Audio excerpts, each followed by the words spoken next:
Hari Minggu, waktunya melanjutkan answer your question. Setiap hari Minggu kita jawab pertanyaan Anda, jadi jangan lupa untuk komentar sekarang supaya kita bisa jawab pertanyaan-pertanyaan Anda melalui video seperti ini. Jadi sekarang silakan komentar. Dari Princess Breakout, oke, menarik namanya. Izin tanya masalah time frame. Biasanya kadang H4 sedang bullish, H1 sedang downtrend. Tapi pertanyaan saya bukan itu. Time frame berapa dan time frame berapa yang biasanya selalu searah. Ini masalah time frame itu menarik. Kelihatannya kurang paham masalah multiple time frame namanya. Silakan pelajari terlebih dulu multiple time frame. Saya jawab secara ringkas saja. Oke, pertama katakanlah time frame H4 bullish. Oke, time frame H4 bullish. Bullish kan kayak gini tuh.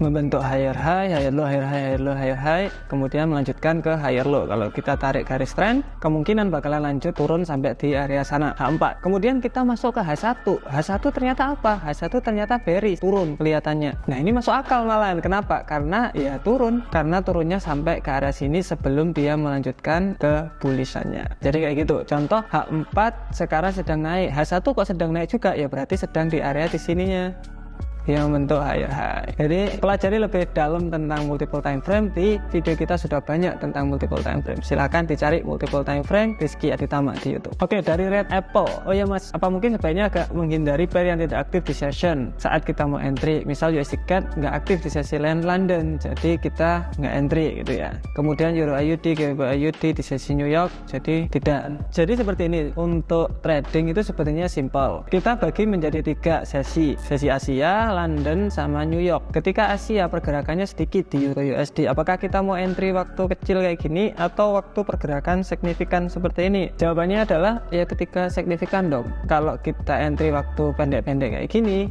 nih lihat Asia pendek-pendek, berarti apa? Ya nunggunya agak lama. Kalian kalau mau scalping atau intraday ya bakalan nunggu agak lama. Kalau waktu London sama New York itu lihat pergerakannya langsung sus drastis. Jadi Euro USD bagusnya trading waktu London atau di New York. Jadi kayak gitu sih kalau scalping sama intraday. Kalau swing trading kelihatannya nggak begitu pengaruh karena kita ngelihatnya nggak cuma H1 tapi lihatnya di H4 sama daily untuk time frame harian. Jadi nggak begitu pengaruh kelihatannya. Oke, dari Nur Priyanto, leverage kecil apakah bikin cepat margin call ya? Soalnya kalau leverage kecil frame marginnya kecil. Jawabannya adalah kalau leverage kecil berarti kita open posisinya kecil, resikonya kecil. Itu aja intinya. Simpelnya kayak gitu. Maka dari itu kenapa kalau kita saranin leverage kecil aja kalau masih pemula, karena kalau kita entry kebesaran dia nggak bisa, jadi resikonya tetap kecil aja dan itu bagus kalau pada pemula. Kalau dibilang bikin cepat margin, kalau enggak, kebalikannya. Kalau leverage besar berarti kita resikonya itu bisa besar banget, lebih melebihi modal kita itu bisa resikonya. Jadi saran saya mending leverage-nya kecil-kecil aja. Dan jawabannya dari Pak Nur Priyanto adalah tidak, kebalik Pak. Kalau leverage kecil berarti resikonya semakin kecil dan baik malah.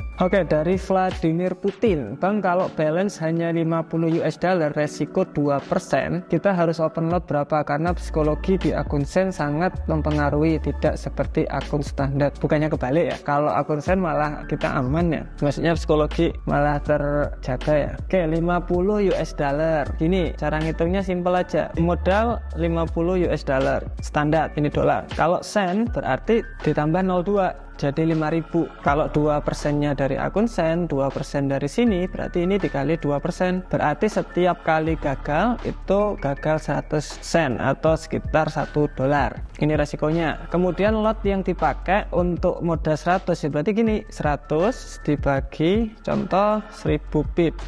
Masih bisa menggunakan 0,1 untuk 100 pip. Jadi misalkan stop lossnya itu 100 pip, Bapak bisa pakai lot size 0,1. Nah, ini pakai yang di sini 1000. Kalau misalkan stop lossnya itu 500 pip, berarti 5000 di sini. Bapak menggunakan 0,02 lot. Oke, jadi 100-nya di sini adalah resiko yang dipakai, kemudian dibagi berapa stop lossnya, beres. Nah, ini 0,02 lot akun Sen. Kalau akun standar berarti ya menjadi 0,0002 akun standar. Nah, itu yang baiknya di akun Sen, kita bisa trading dengan modal kecil walaupun kita pengennya itu trading jangka panjang. Mas, tolong jawab, jika kita scalping menggunakan indikator trading Bollinger Band itu bagaimana? Untuk Bollinger Band, kalian masuk ke indikator, cari aja Bollinger Band di sini, klik. Itu bakalan keluar. Kalau scalping berarti time frame-nya itu jangan daily H4, itu kebesaran, pakai H1 aja. Untuk indikator Bollinger saja itu kurang baik. Kenapa? Karena indikator Bollinger Band di sini, contoh